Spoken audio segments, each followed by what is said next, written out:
임재 앞에 잠잠해 주 여기 계시네. 와서 모두 굽혀 경배해 신령과 진리로 순결하신 주님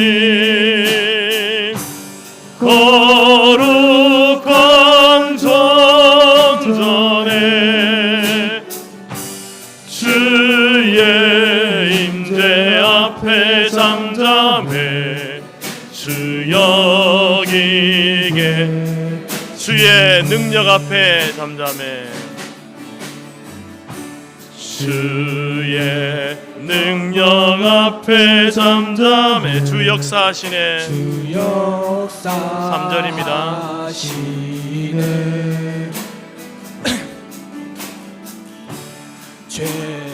죄사하고 치유하시네.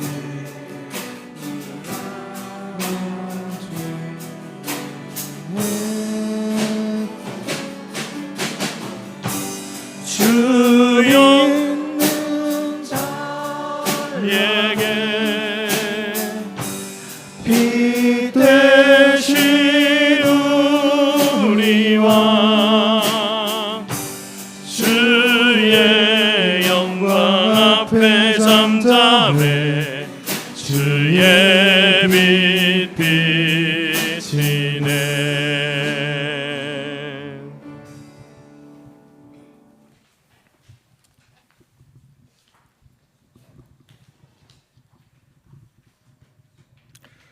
여호와를 찬송하며 내 간구하는 소리를 들으심이로다. 여호와는 나의 힘과 나의 방패이시니 내 마음이 그를 의지하여 도움을 얻었도다. 그러므로 내 마음이 크게 기뻐하며 내 노래로 그를 찬송하리로다. 여호와는 그들의 힘이시요 그의 기름 부음 받은 자의 구원의 요새이시로다. 주의 백성을 구원하시며 주의 산업에 복을 주시고 또 그들의 목자가 되시어 영원토록 그들을 인도하소서. 아멘.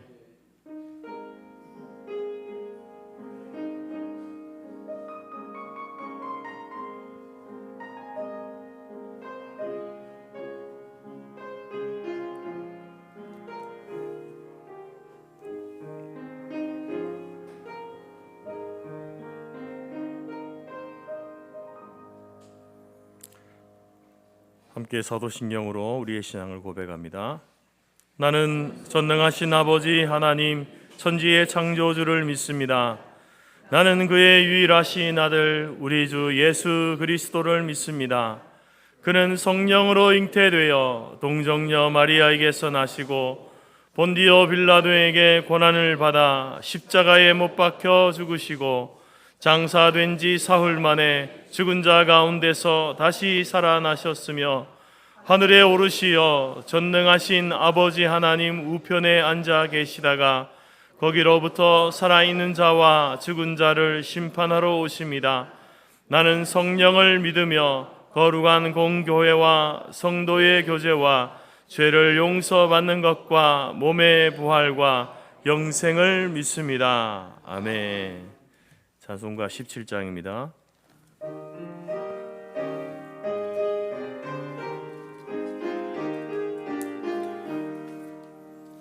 사랑의 하나님 이곳에 계시니 주 영광이 성전에 가득히 넘치네. 거룩한 주님 앞에 죄인 된 우리들 경건한 마음으로 찬양합니다. 은혜의 예수님 우리 죄 인하여 속죄의 큰 사랑을 이루어 주셔서 율법의 멍에에서 해방해 주시니 복음의 자유 누림 감사합니다. 위로의 성령님 우리의 마음에 늘 함께 계시오니 큰 힘이 됩니다.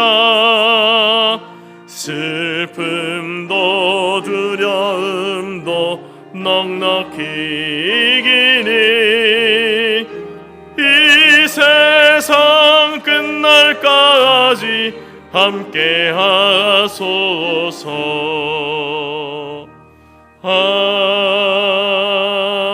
아멘. 교동문 찬송가 뒤편의 134번 부활절 두 번째입니다. 교동문 134번 찬송가 뒤쪽에 있습니다. 앞에 화면에도 있습니다. 내가 받은 것을 먼저 너희에게 전하였노니 이는 성경대로 그리스도께서 우리 죄를 위하여 죽으시고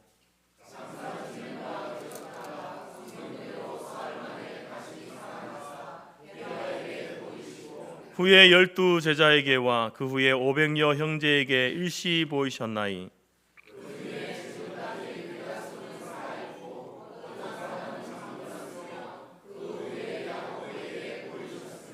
그 후에 모든 사도에게와 맨 나중에 만삭되지 못하여 난 자 같은 내게도 보이셨느니라.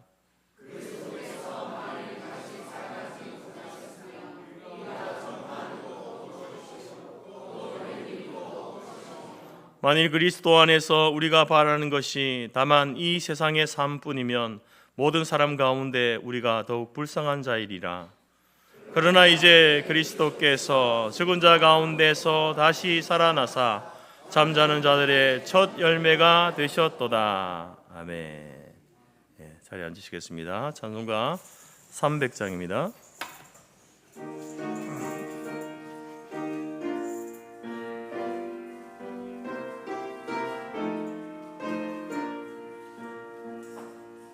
내 맘이 낙심되며 근심에 눌릴 때 주께서 내게 오사 위로해 주시네. 가는 길 캄캄하고 괴로움 많으나 주께서 함께하며 내 짐을 지시네. 그네가 내게 족하네. 그네가 족하네. 이 괴로운 세상 지날 때 그네가 족하네. 희망이 사라지고 친구 날 버릴 때 주 내게 속삭이며 새 희망 주시네. 싸움이 맹렬하여 두려워 떨 때에 승리의 왕이 되신 주 음성 들리네. 그네가 내게 족하네. 그네가 족하네. 이 괴로운 세상 지날 때 그네가 족하네. 번민이 가득 차고 눈물 피 흐를 때 주 나의 곁에 오사 위로해 주시네. 환난이 닥쳐와서 어려움 당할 때 주님의 능력 입어 원수를 이기네. 그네가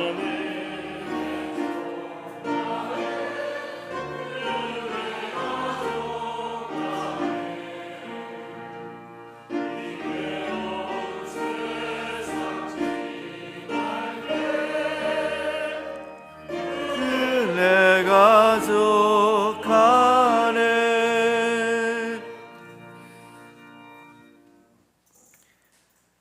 사망의 권세를 이기시고 부활의 참 기쁨과 소망을 주신 하나님 아버지, 하나님의 은혜 속에 살아온 저희들 거룩한 주일 하나님을 간절히 사모하는 심령으로 예배의 자리에 나오게 하여 주심에 감사드립니다.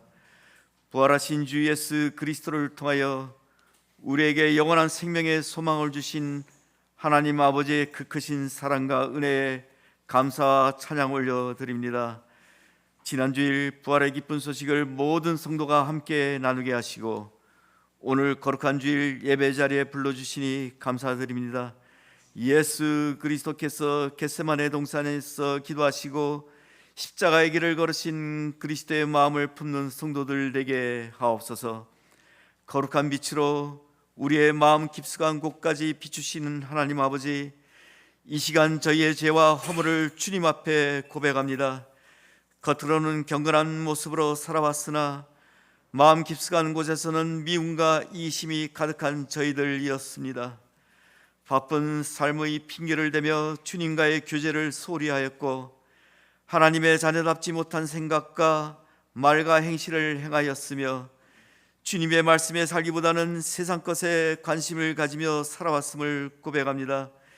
이 시간 저희의 어두워진 눈을 밝혀 주옵소서. 신령한 것을 보게 하옵소서. 깨끗하고 정결한 마음으로 살게 하옵소서. 닫혔던 마음 문을 열어주시옵고 하나님 앞에 정직한 영으로 살게 하옵소서. 제 유혹 앞에서 타협하지 않으며 말씀의 능력 안에서 승리하게 하여 주시옵소서.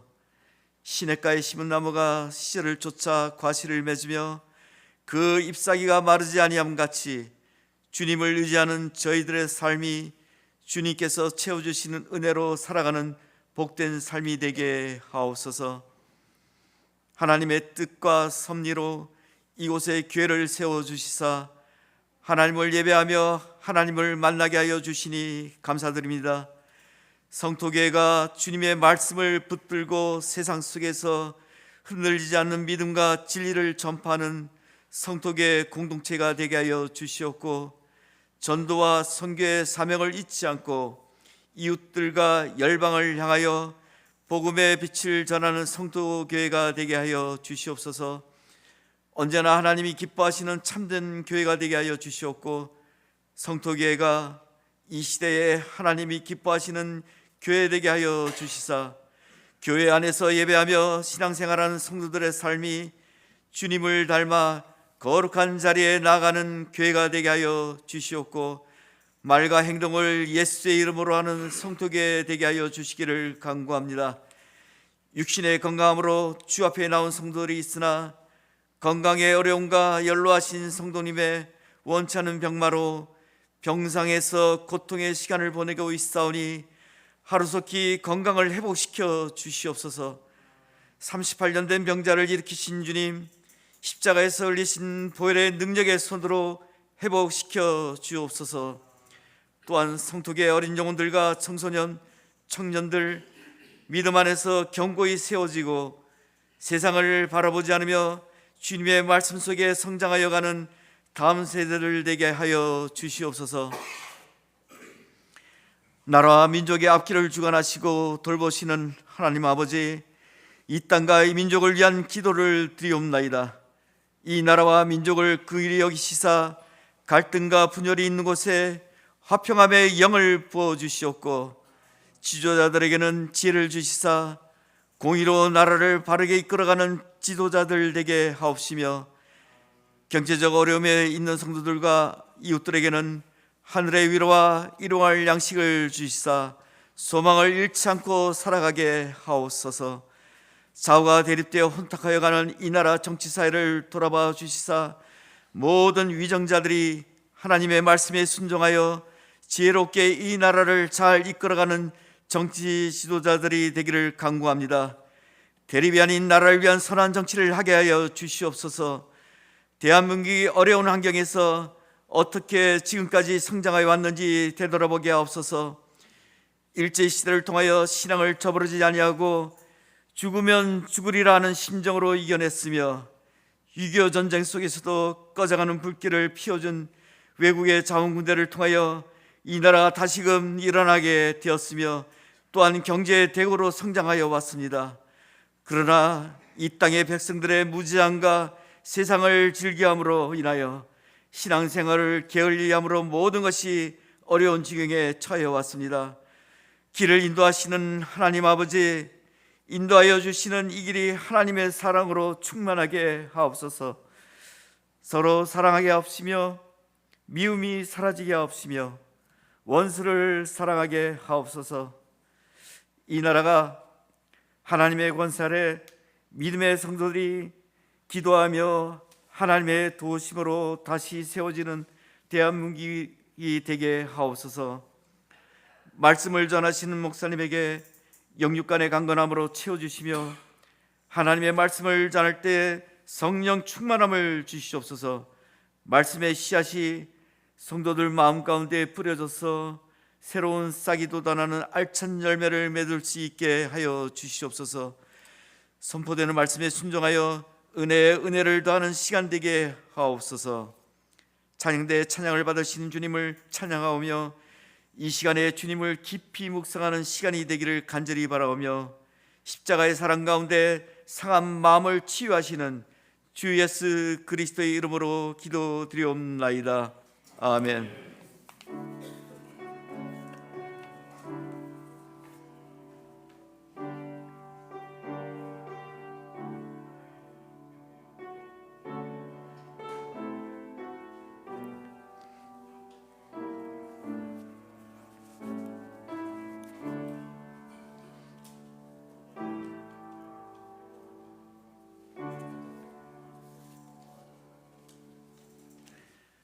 네, 교회 소식 드리겠습니다. 하나님은 영이시니 예배하는 자가 영과 진리로 예배할지니라. 주님의 이름으로 환영하고 축복합니다. 서로 인사하시겠습니다. 당신은 봄처럼 화사합니다. 네, 감사합니다. 네, 다음 주일은 정기재직회와 임시공동회의가 있습니다. 1사분기 정기재직회가 다음 주일 2부 예배 후에 있습니다. 재직들은 준비된 회계 자료를 챙기셔서 미리 검토해 주시기를 바라겠습니다. 재직회 후에는 임시공동의회를 갖습니다. 안건은 교회당 재건축을 위한 협상과 감리 업체를 정하는 것으로 재정 관련 부분을 결정합니다.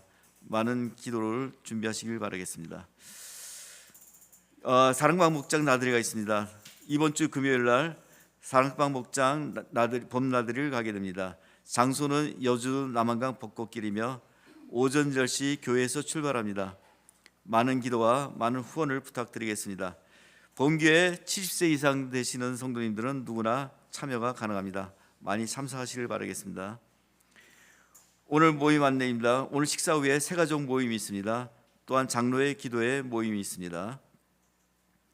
제165회 서울로의 정기회가 4월 13일 월요일 내일 오후 7시에 재건 부평교회당에서 복음 안에서 협력하는 노예라는 제목을 가지고 서울노예가 정기회가 개최가 되겠습니다. 저희 교회 총대로순 장창 목사님과 김도로 목사님, 우도원 장로님이 참석하시겠습니다. 강원춘 선교사님께서 선교 편지가 왔습니다. 네, 감사합니다.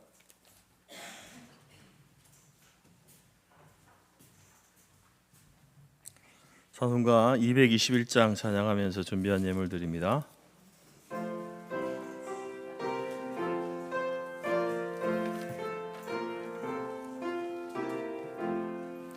주 믿는 형제들 사랑의 사귐은 천국의 교제가 되니 참 좋은 징교라. 하나님 보좌 앞 다 기도드리니 우리의 믿음 소망이 주 안에 하나라. 피차의 슬픔과 수고를 나누고 늘 동고동락하면서 참 사랑 나누네. 또 이별 때에 맘 비록 슬퍼도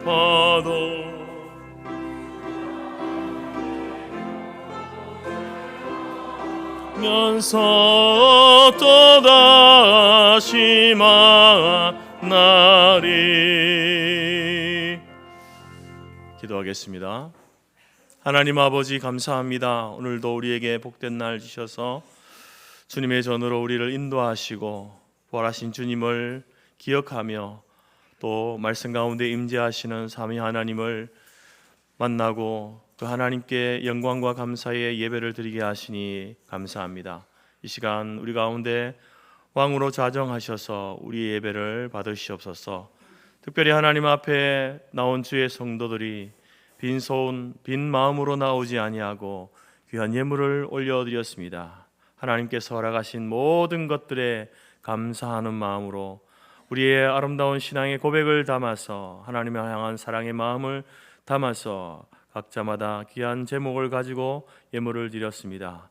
11조 예물을 드린 자들에게 하나님께서 저들의 인생을 하나님께서 붙들어 주시고 감사의 제물을 가지고 나온 자들에게 더욱더 감사할 것으로 채워주시며 선한 목적을 위하여서 예물을 드린 자들마다 주께서 기뻐하시는 일을 위하여서 살아갈 수 있는 복된 인생들로 하나님 세워 주시옵소서. 하나님께서 허락하셨기에 아버지 하나님께 다시 돌려드립니다. 하나님 우리의 연약하고 부족한 인생도 하나님께서 생명 주셨기에 주를 위하여 살기를 원하오니 주여 우리를 붙들어 주시고 주의 기쁨이 되어지는 저희들의 삶이 될 수 있도록 인도하여 주옵소서. 우리 장로님의 간절한 기도와 간구를 하나님이 들어 응답하여 주시고 하나님의 때에 우리 가운데 어떻게 하나님이 이루어 가시는지 하나님 우리가 한 사람 한 사람이 그 모든 하나님의 일하심을 바라볼 수 있는 놀라운 삶이 될 수 있도록 인도하여 주옵소서. 하나님께서 말씀하여 주시고 그 말씀 앞에 선 우리 모두가 겸손함으로 주의 말씀을 받고 그 말씀 가운데 다시 한번 승리하는 삶으로 살아갈 수 있도록 우리를 인도하여 주옵소서. 감사드리며 예수님의 이름으로 기도드립니다. 아멘.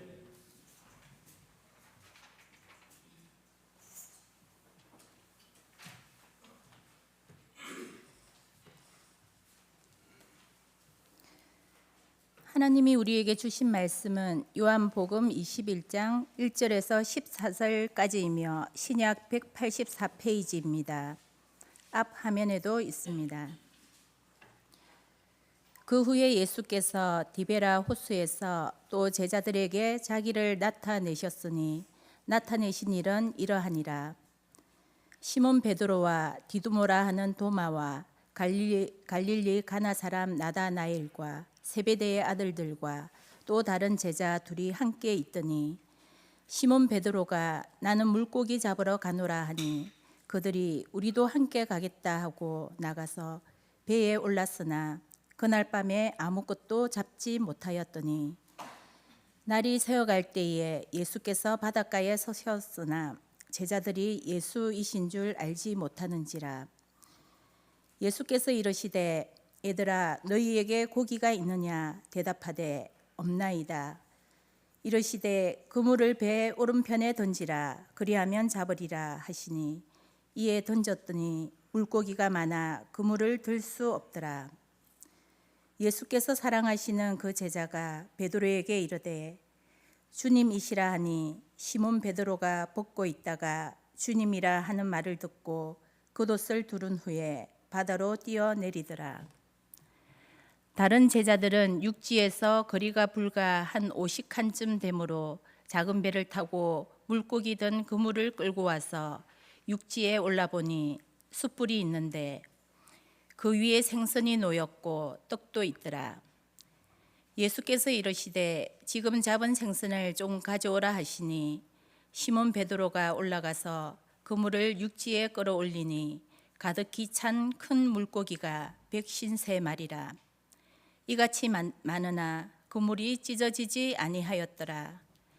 예수께서 이르시되 와서 조반을 먹으라 하시니 제자들이 주님이신 줄 아는 고로 당신이 누구냐 감히 묻는 자가 없더라. 예수께서 가셔서 떡을 가져다가 그들에게 주시고 생선도 그와 같이 하시니라. 이것은 예수께서 죽은 자 가운데서 살아나신 후에 세 번째로 제자들에게 나타나신 것이라. 아멘.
오늘 말씀을 통해서 실패해서 일어서려면 이런 제목으로 말씀을 나누고자 합니다.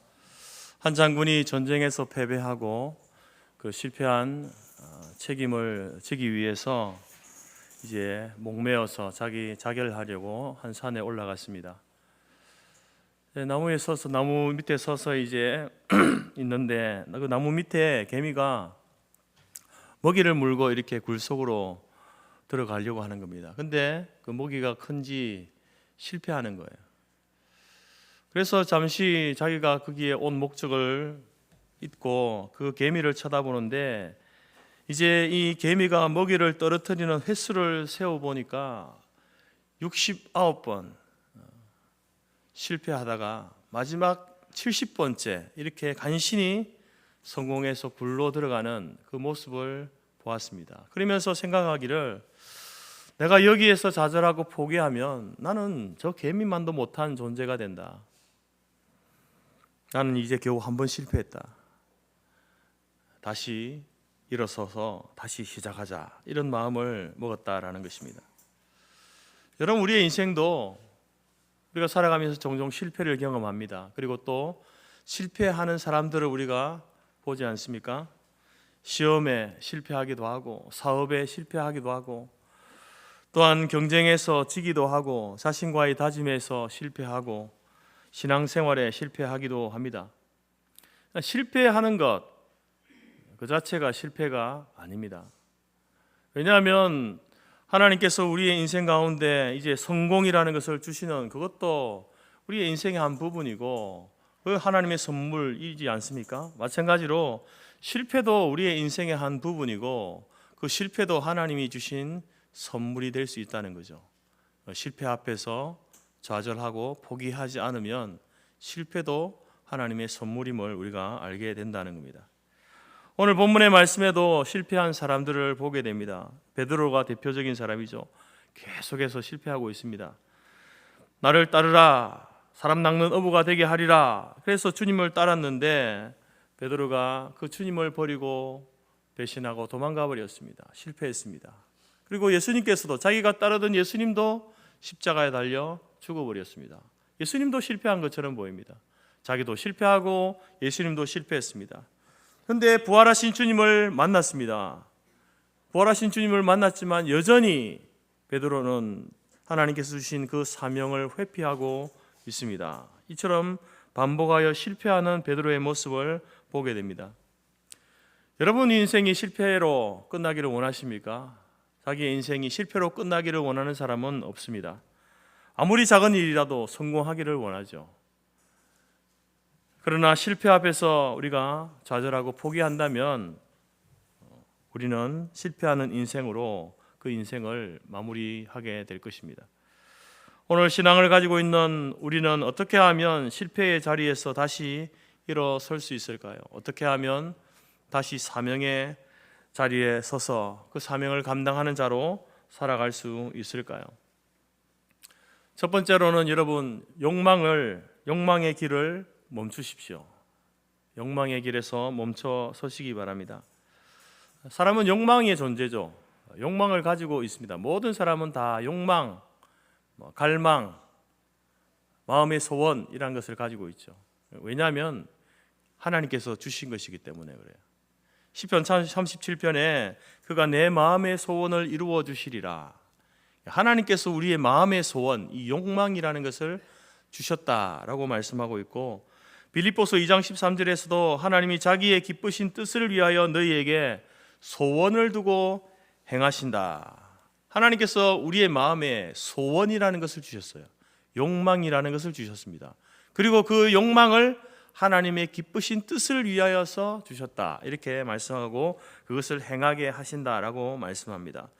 이처럼 이 마음의 소원, 욕망이라는 것, 그것은 하나님께서 모든 인간들에게 주신 것이죠.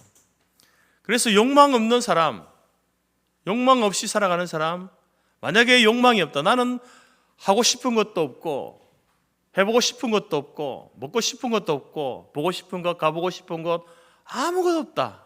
그런 욕망이 전혀 없다.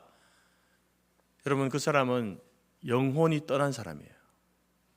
시체입니다. 살아있지만 그 사람은 산 사람이 아니라고 할 수 있죠. 모든 사람은 욕망을 가지고 있습니다. 크고 작은 욕망을 가지고 있죠. 기본적으로 여러분, 사람은 살고자 하는 욕망을 가지고 있습니다. 그래서 자기의 인생을 안전하고 건강하게 살고 싶어하는 기본적인 욕망이 있습니다. 쾌락의 욕망도 있습니다. 쾌락이라고 하니까 부정적인 것으로 생각하지만 쾌락이 뭡니까?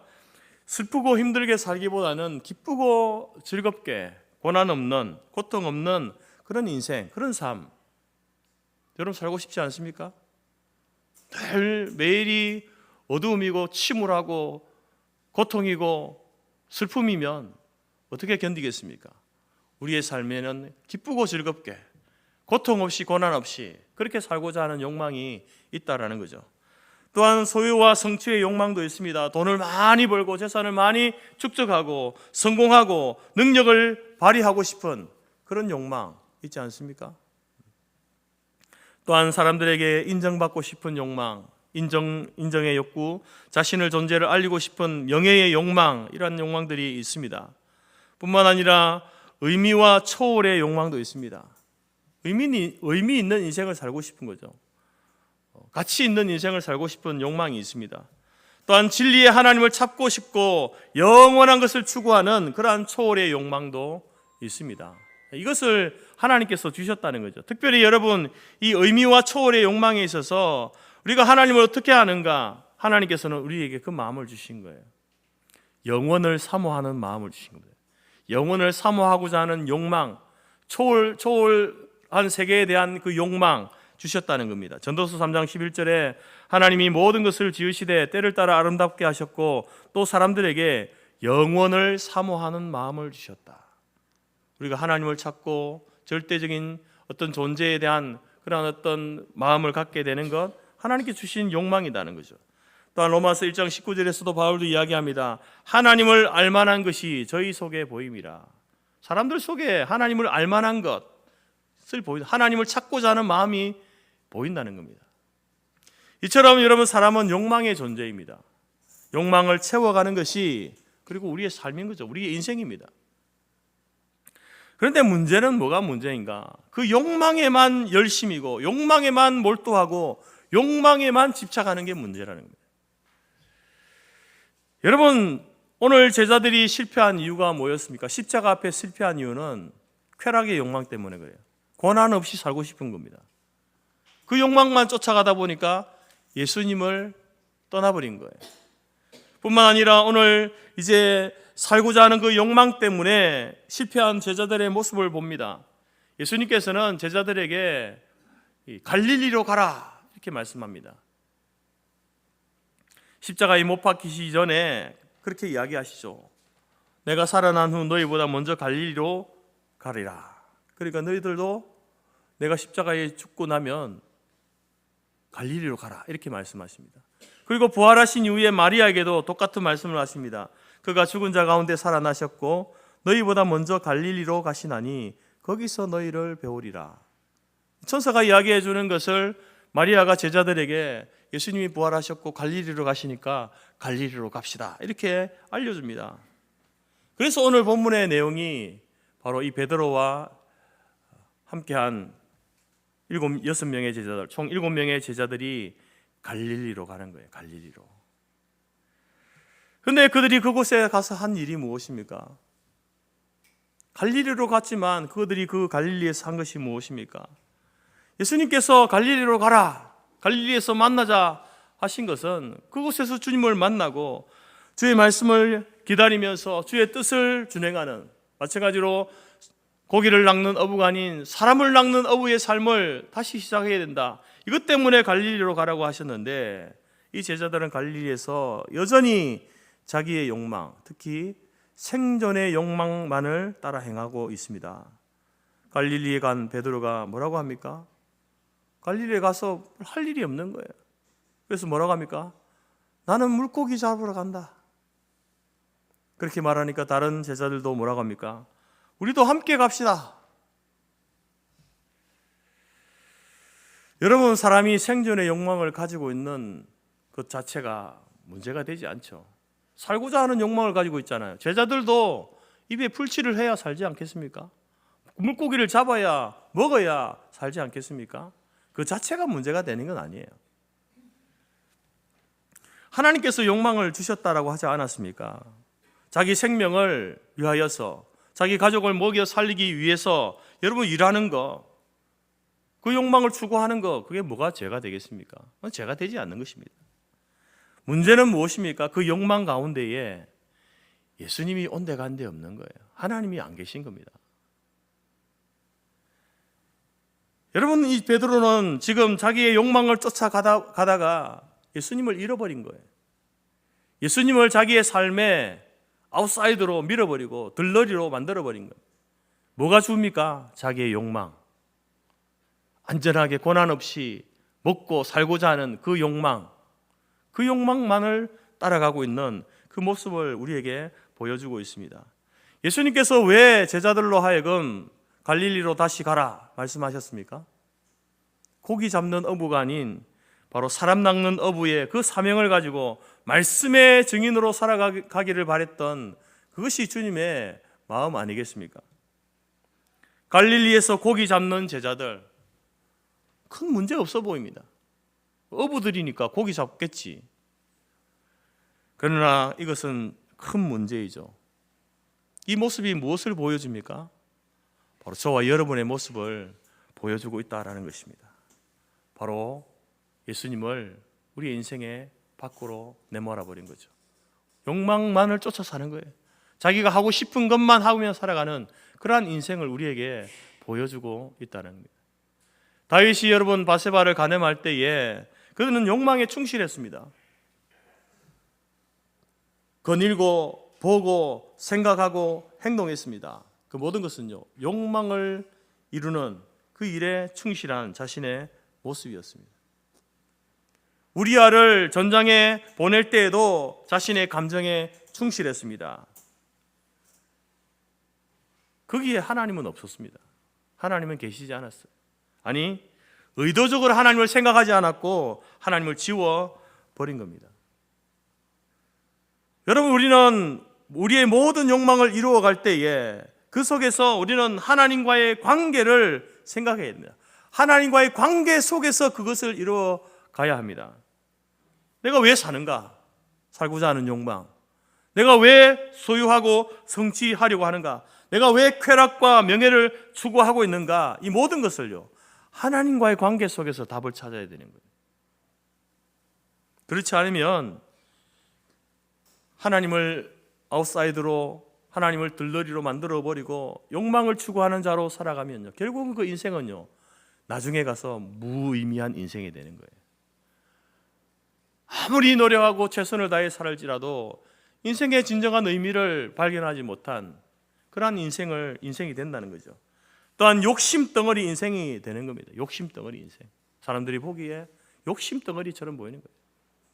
더 나아가서 여러분, 하나님과의 관계를 생각하지 않는 욕망은요, 어디로 향해 가냐면 중독으로 갑니다. 중독으로 향해서 갑니다. 중독. 그래서 그런 인생은 실패를 멈출 수가 없는 거예요. 계속해서 실패하는 겁니다.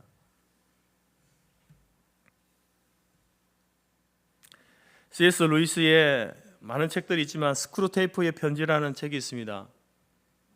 거기에 등장하는 인물을 보게 되면 지옥의 고위 악마, 아주 최고 높은 마귀 중에 사단 중에 대장 마귀, 스크루테이프가 이제 그 대장 마귀이고, 이제 그 스크루테이프의 조카이자 초보 신입 악마인 웜우드라는 악마가 있습니다. 근데 이 웜우드가, 이 악마가 인간을 지옥으로 이제 끌어내려야 되는데 신입이니까 경험이 부족하잖아요. 자꾸 실패하는 거예요. 지옥으로 데려가야 되는데 이 사람들을 더 천국으로 내몰아 버리는 그런 일들을 하고 있는 거예요. 그래서 그 삼촌 악마가, 대장 악마가 그 신입 악마에게 어떻게 하면 인간을 지옥으로 끌어내릴 수 있는가, 그 노하우를 가르쳐주는 책이 스크루테이프의 편지입니다.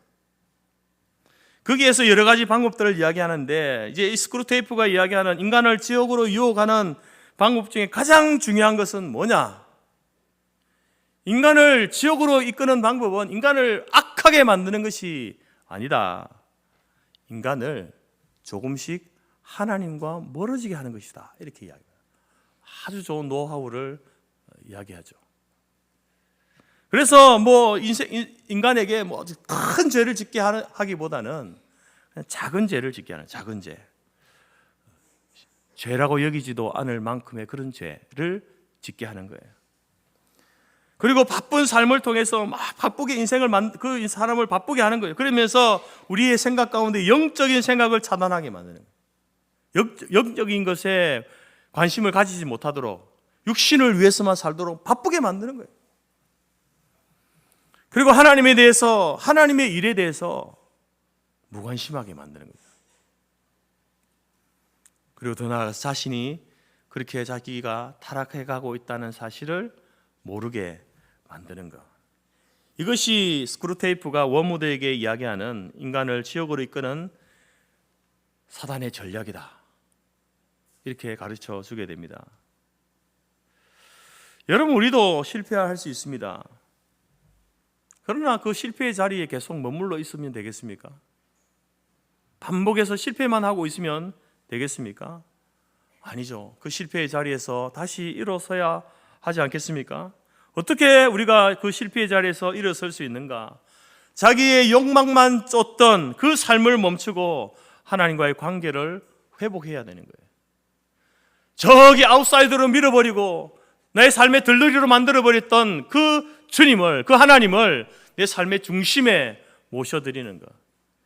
그것이 되어질 때에 여러분, 우리가 실패를 멈추고 다시 일어설 수 있다라는 것입니다.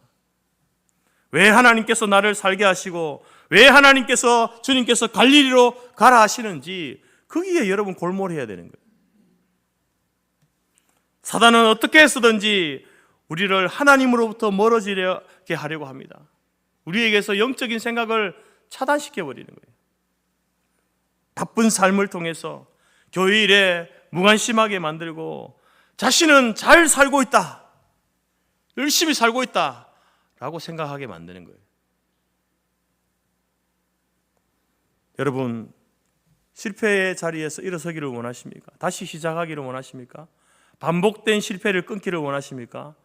그렇다면 여러분의 그 욕망의, 삶의 욕망의 자리에 그 가로 밀어버렸던 주님을 다시 중심에 모시기 바랍니다. 모든 욕망을 하나님과의 관계에서 여러분 이루어갈 수 있는 저와 여러분이 될 수 있기를 간절히 바랍니다. 두 번째로 우리가 실패의 자리에서 어떻게 일어설 수 있는가?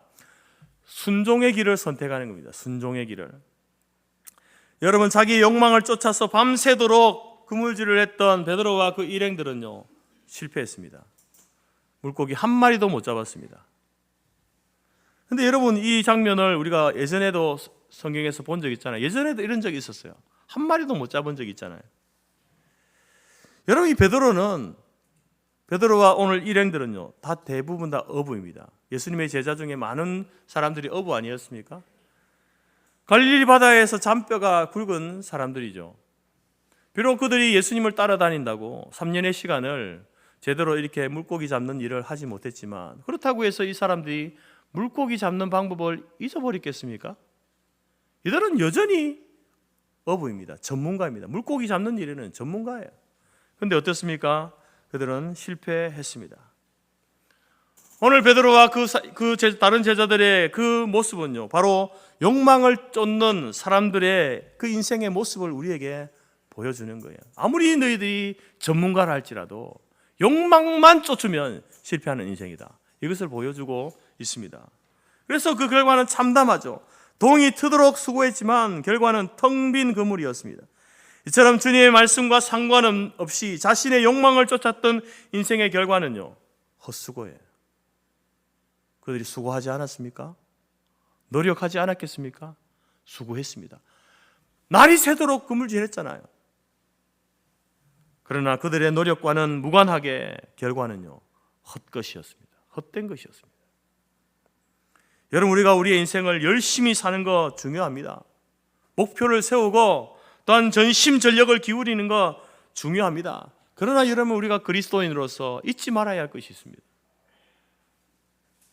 그것은 바로 내 삶의 주인이 내가 아니라 하나님이라는 사실이죠. 그래서 여러분, 우리가 아무리 우리의 인생을 최선을 다해 성실하게 살아간다 하더라도 먼저 고려해야 될 것이 무엇입니까? 무작정 열심히 최선을 다해서 아니라는 겁니다. 바로 그 일이, 내가 하고자 하는 그 일이, 내가 열심을 내는 그 일이 하나님의 뜻에 부합하느냐, 주님의 계획에 일치된 것이냐 아니냐를 따져야 되는 거예요.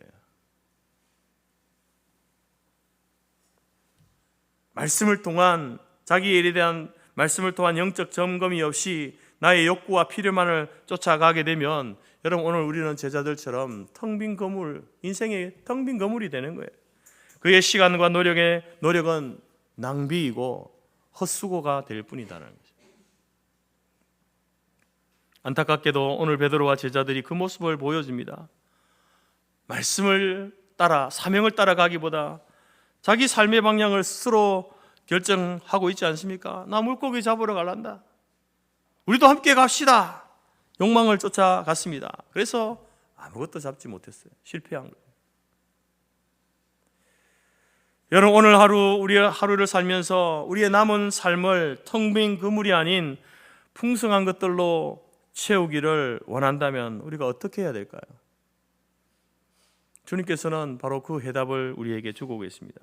6절 말씀에 이르시되 그물을 배 오른편에 던지라, 그리하면 잡으리라 하시니 이에 던졌더니 물고기가 많아 그물을 들 수 없더라.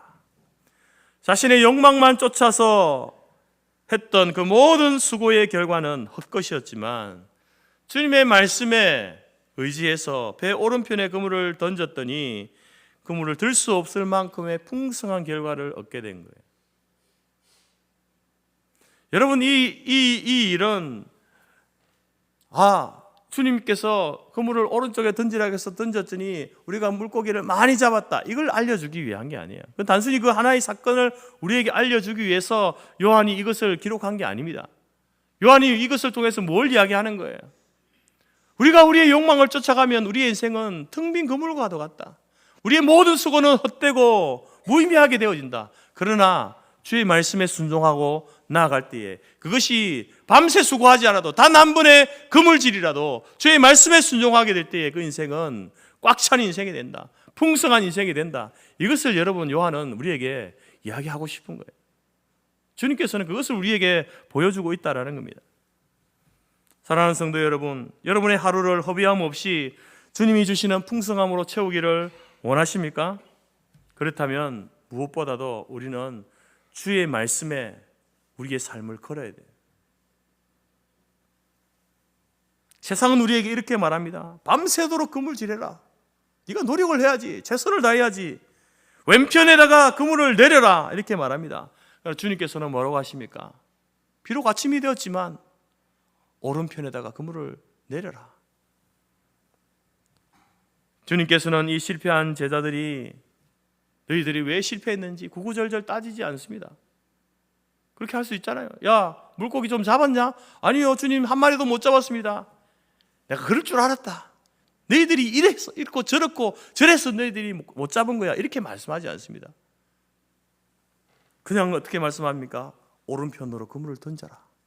그래 던졌더니 순종했을 때에 그물이 채워지는 거예요. 여러분, 이것을 통해서 주님께서도, 바로 주님께서는 주의 말씀에 순종할 때에 실패하지 않고 풍성한 열매를 거두게 된다, 이것을 알려주고 싶은 거예요. 여러분, 우리가 자녀들의 잘못한 것을 지적할 때 어떤 방식으로 합니까? 여러분들은 보통 대부분은요, 저도 마찬가지지만 네가 뭘 잘못했는지 다 설명해줘요. 이래서 잘못했고 저래서 잘못했고 이렇게 해서 안 됐고 저렇게 해서 안 됐어. 사실 그건 하고 싶은 말이 아니고 뭐가 하고 싶은 말이었습니까? 어떻게 하면 성공할 수 있는지를 이야기하고 싶은 게 부모의 마음이었어요. 그런데 그걸 이야기하기 위해서 실패한 걸 쫙 다 설명하는 겁니다. 구구절절. 그래서 자녀들은 그건요, 잔소리거든요.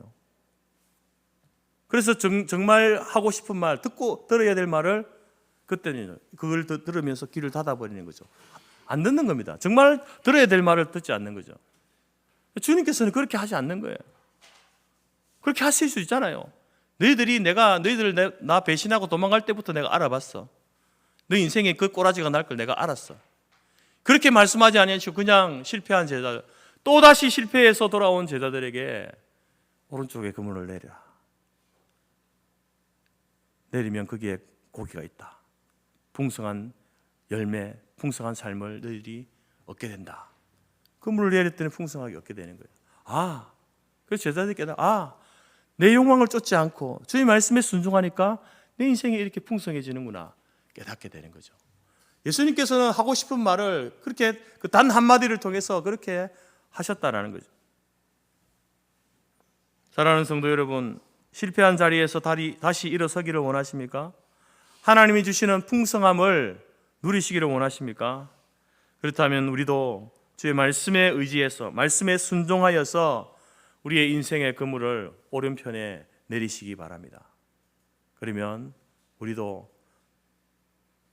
단 한 번의 그물질이라 할지라도 하나님께서는 순종함으로 나아가는 그 인생 가운데 풍성한 것으로 채워주시는 그 은혜를 누리게 될 줄로 믿습니다.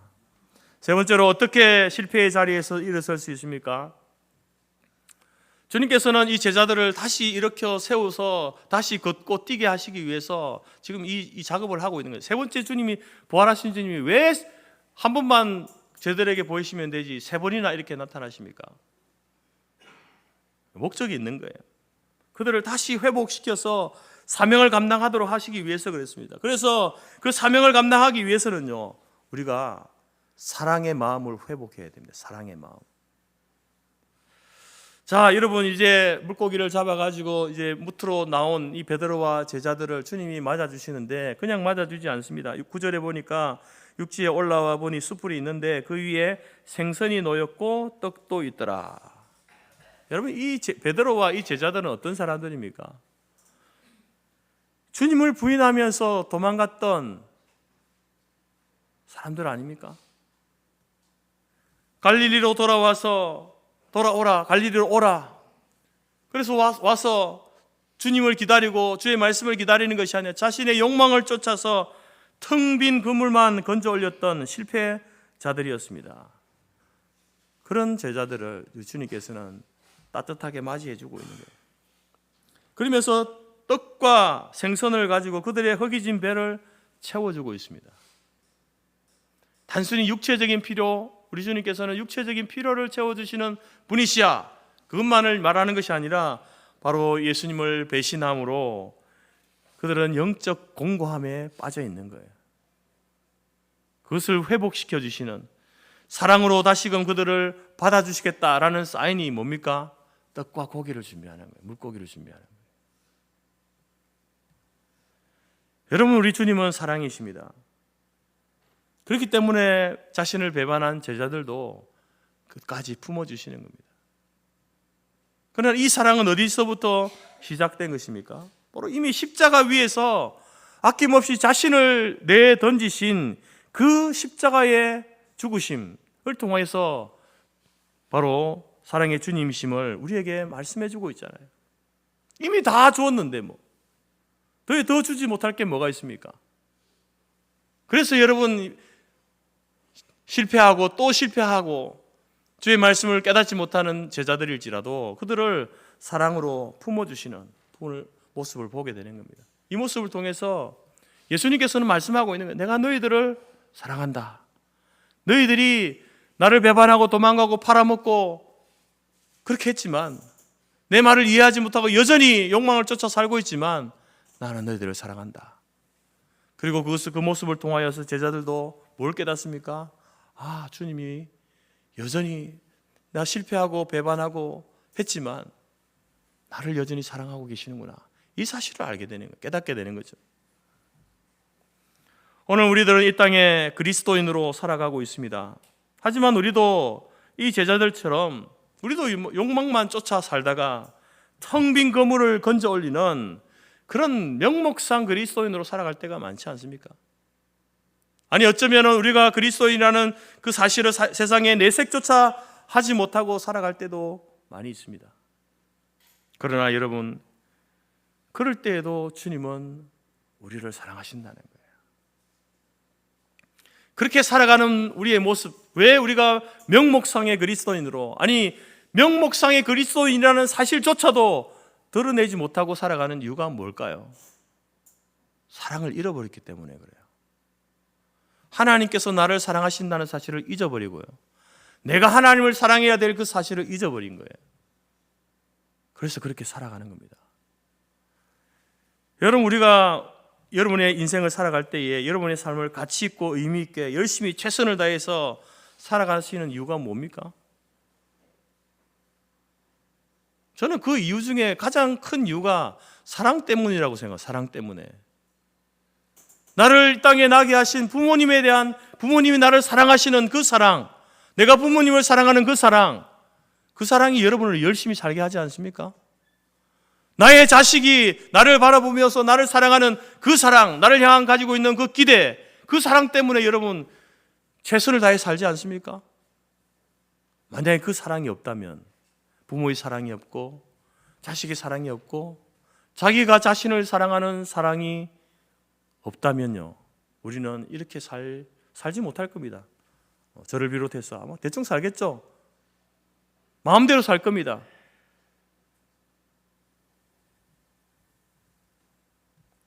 여러분, 이 사랑이 없으면 우리는 더 이상 살아갈 힘을 잃어버리게 되는 거예요.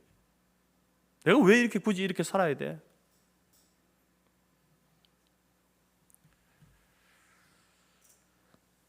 여러분, 오늘 예수님을 부인했던 제자들, 그리고 부활하신 이후에 아직도 정신 못 차리고 텅 빈 그물만을 건져 올리는 그 제자들, 예수님께서는 그들을 질타하지 않았습니다.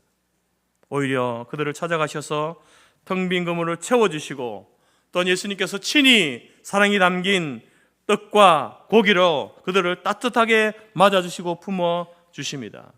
비록 그들이 예수님의 제자로서의 예수님의 그 기대에 상응하지 못하는 그러한 모습을 보였을지라도 여러분, 주님께서는 여전히 그들을 사랑하고 있음을 제자들에게 말씀하고 있는 거예요. 그 예수님의 사랑을 이 제자들이 다시 한번 깨닫게 된다라는 것이죠. 여러분, 우리가 어떻게 하면 실패의 자리에서 일어설 수 있습니까? 여러분, 내가 실패하더라도 하나님은 여전히 나를 사랑하고 계시다, 그 사실을 잊지 않는 겁니다. 그리고 우리가 나를 사랑하신 그 하나님을 우리가 사랑해야 됨을 잊지 않는 거예요. 그럴 때 여러분 다시 일어서서 다시 시작할 수 있게 된다라는 것입니다. 예수님께서 요한에게도, 베드로에게만 아니라 요한에게도 그렇게 하신 거예요. 그렇게 하셨습니다. 오늘 여러분 요한복음에서도 요한이 이제 이 부활하신 이후에 예수님께서 자기를 찾아와서 있었던 일을 이야기하잖아요. 예수님께서 뭐라고 물으십니까? 다른 건 안 묻습니다. 네가 나를 사랑하느냐? 내가 너를 사랑하는 줄 네가 아느냐? 그리고 너는 나를 사랑하느냐? 이렇게 물으시는 거예요. 이 질문은. 나는 너를 사랑하는데 너는 나를 이 질문이에요. 나의 사랑을 아느냐? 그리고 너는 나를 사랑하느냐? 요한이 그에 대해서 뭐라고 대답합니까? 예, 주님. 제가 주님을 사랑합니다. 주님이 아십니다. 예수님께서는 바로 그 요한에게 사랑을 회복시켜 주시는 거예요. 사랑을 회복시켜 주시고 다시 사명을 맡기시는 그러한 모습을 우리에게 보여주시는 거예요. 여러분, 그 사랑을 회복하시기 바랍니다. 자신을 향한 사랑, 가족을 향한 사랑, 그리고 무엇보다도 하나님을 향한 사랑을 회복하시기 바랍니다. 사실 모든 사랑의 근원은요, 하나님의 사랑이에요. 하나님이 나를 사랑하시는 것을 알 때에 하나님을 사랑할 수 있고요, 가족을 사랑할 수 있고요, 나를 사랑할 수 있는 겁니다. 하나님의 사랑이 없이는요, 우리가 사랑할 수 없습니다. 자기를 사랑할 수 없고 가족을 사랑할 수 없습니다. 그 사랑이, 그 하나님의 사랑이 우리를 다시 서게 하고 다시 뛰게 할 줄로 믿습니다. 하나님께 주신 사명, 여러분 그 길을 가기 위해서는요, 반드시 하나님의 사랑, 여전히 나를 사랑하고 계시고 나를 지지하고 계신 그 하나님의 사랑을 다시 한번 발견하고, 예, 하나님, 저도 하나님을 그만큼 사랑합니다. 주님이 나를 위해 목숨을 버린 그것과 같이 저도 주님을 사랑합니다 라고 여러분 그 사랑을 회복할 때에 다시 일어설 수 있고 다시 걷고 뛸 수 있음을 여러분 깨달으시고 주님의 사랑을 회복하는 저와 여러분이 될 수 있기를 간절히 바랍니다. 우리는 실패할 수 있습니다. 그러나 그 실패의 자리에 계속해서 머물러 있어서는 안 됩니다. 이제 욕망의 길에서 멈춰서서 여러분 하나님과의 관계를 다시 세우시기 바랍니다. 과연 내가 이 일을, 나의 욕망을 위해서 하고 있는 이 일이 하나님과 무슨 관계인가? 인생의 텅 빈 그물 앞에서 여러분 순종의 그물을 내리시기 바랍니다. 말씀의 순종함으로 나아가십시오. 그리고 잃어버린 사랑의 마음을 회복하시기 바랍니다. 그러면 여러분 우리는 다시 시작할 수 있고 다시 뛰게 될 줄로 믿습니다. 오늘 저와 여러분이 부활 이후에도 여전히 실패하고 있는 우리의 모습, 제자들의 모습 속에서 우리의 모습을 보지 않습니까? 그러나 그럼에도 불구하고 다시 찾아오시고 다시 찾아오시는, 왜 우리를 그 실패의 자리에서 일어서도록, 다시 걷도록, 다시 뛰도록 하시기 위해서, 사명을 향해서 달려가도록 하시기 위해서, 그 사명을 위해서 우리에게 주신 모든 욕망들을 사용하고 그 열매를 누리도록 하시기 위해서 주님은 우리를 찾아오십니다. 여러분 실패의 자리에 반복해서 계속해서 머물러 있지 아니하고 여러분 다시 한번 하나님과의 관계, 하나님과의 사랑, 또 하나님의 말씀에 반응함으로 인하여서 저와 여러분이 하나님 주시는 풍성한 인생의 열매를 맺고 나아가는 저와 여러분의 삶이 되어지기를 주님의 이름으로 축복합니다. 기도하겠습니다. 하나님 아버지 감사합니다. 부활하신 주님을 우리가 목도하였지만 그럼에도 여전히 우리는 우리의 삶에 실패한 자의 모습으로 살아갈 때가 많습니다. 하나님 그 실패한 자리에 찾아오셔서 우리를 만나주시고 우리를 일으켜 세워주신 주님 감사합니다. 더 이상 그 실패의 자리에 머물러 있지 않게 하시고 우리에게 주신 욕망을 가지고 인생을 살아갈 때에 하나님과의 관계를 중요하게 여기게 하여 주옵소서. 하나님께서 우리에게 허락하신 그 모든 것들 가운데에 하나님 말씀에 순종함으로 나아갈 수 있도록 도와주시고 잃어버린 그 사랑을 회복함으로 말미암아 살아갈 이유, 사명을 감당할 이유를 다시 한번 발견하고 일어서서 힘있게 달려갈 수 있는 저희들의 인생이 될 수 있도록 도와주옵소서. 그렇게 살아갈 때에 매일매일 우리의 삶을 통하여서 풍성케 하시는 하나님의 놀라운 은혜를 경험하는 우리들의 삶이 될 수 있도록 인도하여 주옵소서. 예수님의 이름으로 기도드립니다. 아멘. 찬송가 384장입니다.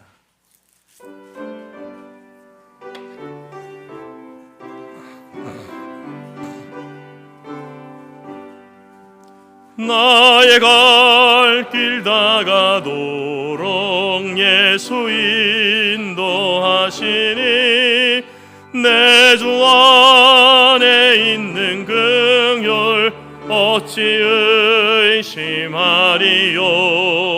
믿음으로 사는 자는 하늘 위로 받겠네.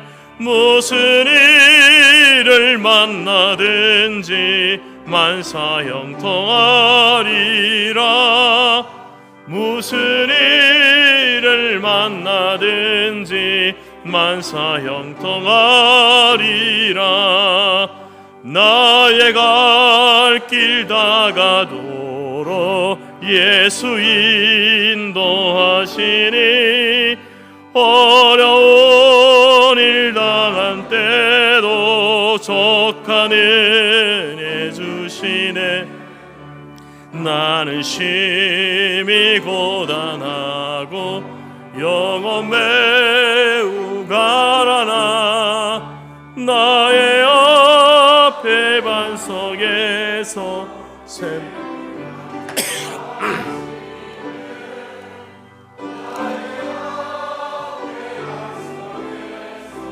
샘물 나게 하시네.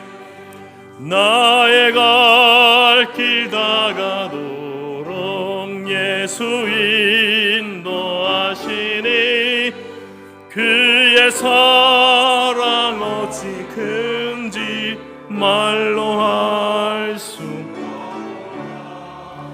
성령 감화 받은 영혼 하늘 날아갈 때에 영영 부를 나의 찬송 예수 인도하셨네.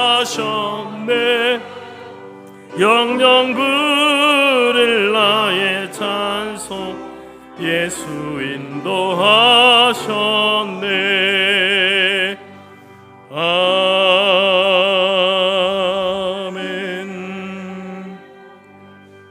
기도하겠습니다.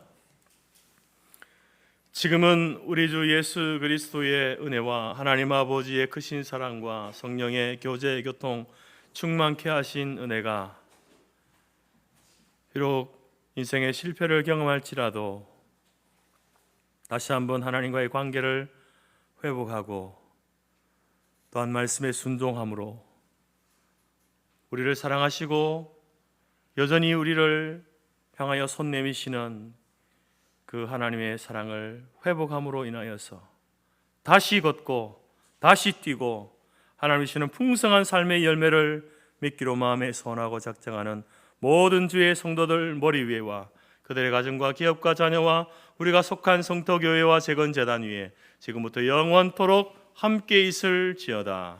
아멘.